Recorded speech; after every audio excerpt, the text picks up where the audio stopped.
नमस्कार। राजस्थान की बड़ी खबरों में आपका स्वागत है। मैं हूं आपके साथ निवेदिता। चलिए सबसे पहले नजर डालते हैं आज 3 जून की प्रमुख सुर्खियों पर।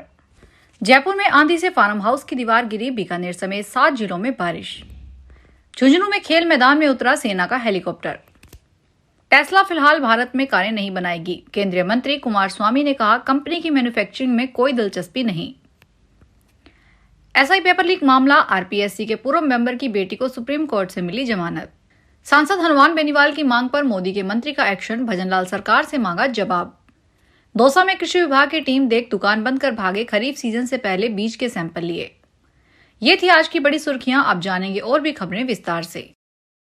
राजस्थान में सोमवार को वेस्टर्न डिस्टर्बेंस सक्रिय हो गया। जयपुर, बीकानेर, चूरू, हनुमानगढ़, भरतपुर, झुंझुनू और श्रीगंगानगर में दोपहर बाद बारिश हुई। कई जगह तेज बारिश से सड़कों पर पानी भर गया। चूरू और सीकर में आंधी चली, कई जिलों में बादल छाए रहे।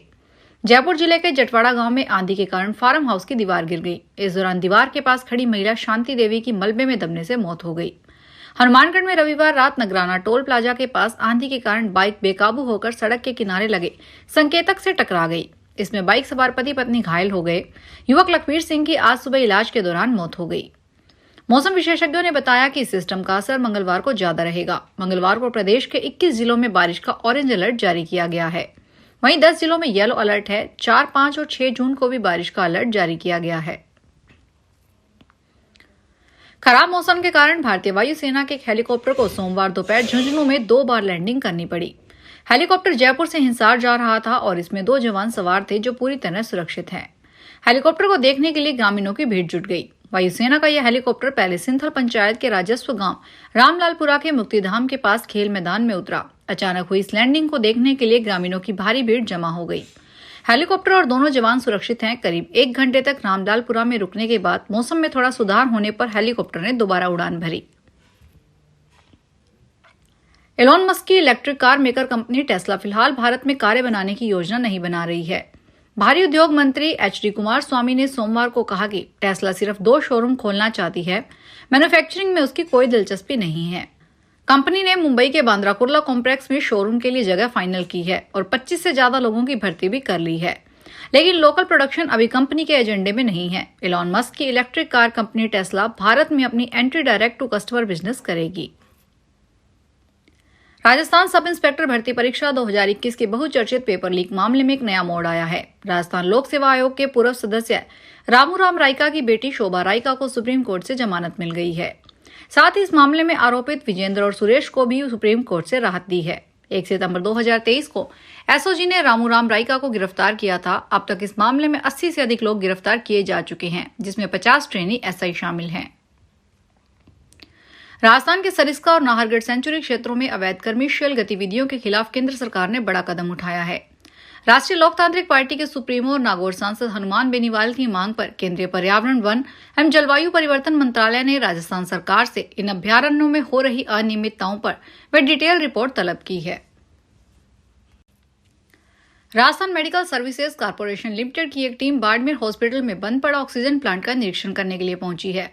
टीम में सीनियर अकाउंटेंट और फार्मासिस्ट साथ में हैं। अकाउंटेंट कृष्ण प्रताप सिंह का कहना है कि शिकायत मिली थी कि आरएमसीएल का ऑक्सीजन प्लांट खराब है। इस पर विभाग की ओर से हमें निरीक्षण करने के लिए भेजा गया। जल्द ही ऑक्सीजन प्लांट को ठीक करवाया जाएगा। दरअसल राजस्थान सहित देश भर में कोरोना मरीजों की संख्या बढ़ रही है। इसको लेकर सरकार ने सभी ऑक्सीजन प्लांटों को दुरुस्त करने के निर्देश दिए हैं। इसी को लेकर टीम ने सोमवार को बाड़मेर हॉस्पिटल पहुंची। ऑक्सीजन प्लांट का निरीक्षण किया गया। कृषि मंत्री डॉक्टर किरोड़ीलाल मीणा द्वारा पिछले दिनों अजमेर जिले के किशनगढ़ क्षेत्र में नकली खाद बनाने की फैक्ट्री पकड़ने के बाद अब दौसा जिले में भी कृषि विभाग हरकत में आ गया है। खरीफ फसल की बुआई से पहले कृषि विभाग की टीम ने सोमवार को कृषि मंत्री के गृह क्षेत्र महुआ में कई दुकानों पर छापामार कार्रवाई करते हुए खाद बीज के सैंपल लिए। सहायक निदेशक कृषि विस्तार अशोक मीणा के नेतृत्व में कृषि विभाग की टीम ने खाद बीज विक्रेताओं की दुकानों और गोदामों का निरीक्षण किया। निरीक्षण के दौरान कई दुकानों से बीज के सैंपल लिए। अचानक हुई इस कार्रवाई के दौरान खाद बीज विक्रेताओं में हड़कंप मच गया। कई दुकान संचालक को शटर बंद कर भाग छूटे। बाड़मेर में आपसी विवाद में समझौता करने पहुंचे एएसआई और 3 कांस्टेबल के साथ मारपीट के मामले में कोर्ट ने आरोपियों को 5-5 साल जेल और 10,000 का जुर्माना भरने का आदेश दिया है। आरोपियों ने समझाइश करके एएसआई और स्टाफ को घेरकर लाठियों से पीटा था। सरकारी वकील ने सबूत के तौर पर पुलिस अधिकारी की खून से सनी वर्दी और मारपीट में उपयोग में लिया गया पेश किया था। इसके बाद SC/ST कोर्ट ने कोहलनाथ, पन्नानाथ, चंद्रनाथ, ओमनाथ, भाननाथ, मनशानाथ, ठाकरनाथ, मानानाथ, लालनाथ, खामिशनाथ को 5-5 साल की सजा सुनाई और जुर्माना भी लगाया। ऑपरेशन सिंदूर की सफलता के बाद 21 मई को डीग जिले के कामा कस्बे में तिरंगा यात्रा निकाली गई थी। तिरंगा में भीड़ बढ़ने के लिए महिलाओं को स्पेशल गिफ्ट देने का वादा किया गया था। महिलाएं तिरंगा यात्रा में शामिल तो हुई, लेकिन उन्हें गिफ्ट नहीं मिला। अब महिलाएं अपना गिफ्ट लेने के लिए कामा नगर पालिका पहुंच रही है। वहीं इस मामले पर कामा नगर पालिका चेयरमैन गीता खंडेलवाल ने बताया कि तिरंगा यात्रा निकालने से पहले सभी पार्षदों, सरपंच की एक बैठक हुई थी, जिसमें विधायक भी शामिल थी। तिरंगा यात्रा में भीड़ को बढ़ाने के लिए पार्षदों से कहा गया था कि जो भी पार्षद अपने वार्डों से लोगों को लेकर आएगा, उन्हें स्पेशल गिफ्ट दिए जाएंगे। इस बात का सभी को पता लग गया, जिसके बाद तिरंगा यात्रा में काफी महिलाएं इकट्ठा हो गई, जिसकी हमें आशा नहीं थी। राजस्थान में मेडिकल कॉलेज एवं इनसे संबद्ध अस्पतालों का नियमित निरीक्षण होगा और इस दौरान पाई गई कमियों का निर्धारित अवधि में निस्तारण नहीं होने पर संबंधित अधिकारी के विरुद्ध अनुशासनात्मक कार्रवाई की जाएगी। साफ सफाई, मरम्मत, जांच, दवा और उपचार की व्यवस्थाओं को सुदृढ़ करते हुए अस्पतालों को पेशेंट फ्रेंडली बनाया जाएगा। चिकित्सा एवं स्वास्थ्य मंत्री गजेंद्र सिंह खींवसर ने प्रदेश के मेडिकल कॉलेजों एवं इनसे संबद्ध अस्पतालों का निरीक्षण कर लौटी टीमों से सोमवार को सवाई मानसिंह मेडिकल कॉलेज के सभागार में चर्चा करते हुए इस संबंध में निर्देश दिए हैं। धौलपुर में प्री DLED परीक्षा में 5 डमी कैंडिडेट पकड़े गए। इन डमी अभ्यर्थियों से पूछताछ में सामने आया कि कोई 15,000 रुपए लेकर डमी कैंडिडेट बना, तो किसी ने अपने भाई की जगह परीक्षा दी। कोई दोस्ती निभाने के चक्कर में डमी कैंडिडेट बनकर परीक्षा देने पहुंच गया। पूछताछ में यह भी सामने आया है कि मूल अभ्यर्थियों ने फॉर्म भरने से पहले ही परीक्षा में डमी कैंडिडेट बैठाने का प्लान कर लिया था। इसलिए उन्होंने फॉर्म भरते समय अपनी फोटो की जगह उसकी फोटो लगाई, जिसे डमी कैंडिडेट बनाकर परीक्षा दिलवानी है। उत्तर पश्चिमी रेलवे द्वारा रामदेवरा के श्रद्धालुओं के लिए जोधपुर रामदेवरा जोधपुर विशेष रेल सेवा एक फेरा का संचालन किया जा रहा है। उत्तर पश्चिमी रेलवे के मुख्य जनसंपर्क अधिकारी कैप्टन शशि किरण ने सोमवार को बताया कि जोधपुर रामदेवरा विशेष रेल सेवा 6 जून को जोधपुर से 10:50 पर रवाना होकर दोपहर 2:30 बजे रामदेवरा पहुंचेगी। इसी प्रकार रामदेवरा जोधपुर विशेष रेल सेवा 6 जून को एक फेरा रामदेवरा से अपराह्न 3:20 पर रवाना होकर 7:15 बजे जोधपुर पहुंचेगी।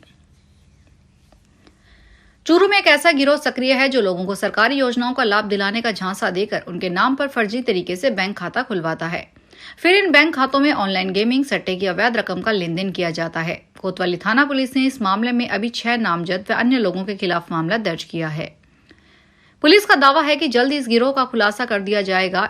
इस गिरोह के द्वारा सैकड़ों लोगों के अवैध तरीके से बैंक खाते खुलवाए गए, जिनमें करोड़ों रुपए की अवैध रकम का लेन देन करने का अनुमान है।